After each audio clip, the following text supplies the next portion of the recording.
ก่จะได้ยินไหมว่าเสียงไข่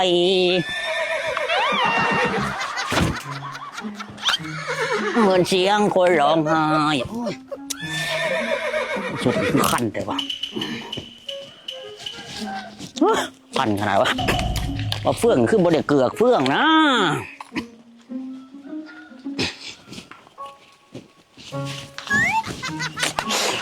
ขันเลยวะ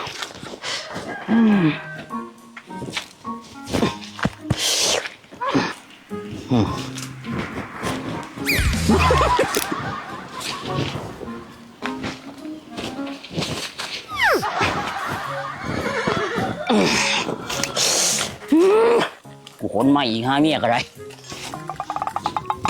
ไม่ก็อยู่ของไม่อยากให้กูมาขนไม่เดี๋ยวไปเฮ็ดเถียงหน้าเพราะว่า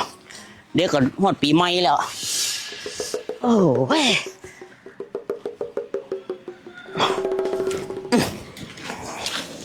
เอาแผ่นไหนมาไปเฮ็ดวะหัวก็กินหลายใช่ปะโอ้โหตาย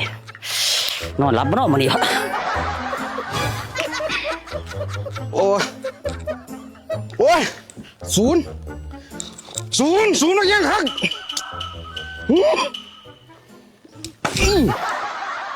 แหมอยู่ซื้อบ่เป็ดได้เด้ตัดหันตัดนี่อยู่อ้าวไม่ยังหรอกตั้มจ้าไปเทมาน่ะศูนย์เนี่ยศูนย์นี่ศูนย์หยังศูนย์นี่เขาจ้างตาโคกแต่นี่ผู้ใดจ้างฮะผู้ใดจ้างเมียจ้างเป็นยังเมียจ้างไปยังตัดโคกแต่ทิมโกกแต่ทิมหลังสวนนี่แหละสวนน่ะเขา ไม่ใช่คือไปตัดทิมโกกแต่ที่สวนข่อยแล้วว่าไปขอเลข3 งวด 4 งวดบุถือแค่เครือว่าซั่นนะเมียเจ้าไปขอเลขโกกแต่น่ะโมแม่นตัดทิมโลแล้วขอจังงวด4 งวดน่ะแม่บ่ถึงจังงวดเลยแค่งวดตัดจงไว้หยังว่าซั่นว่าดิทิมเลยว่าซั่นเลยนี่มาเฮ็ดหยังนี่ยาเมียให้หาไม้แป้นนี่ไอ้แป้นไปเฮ็ดเถียงมันว่าญาน่ะก็อยู่ซื้อเป็นไปเฮ็ดให้นี่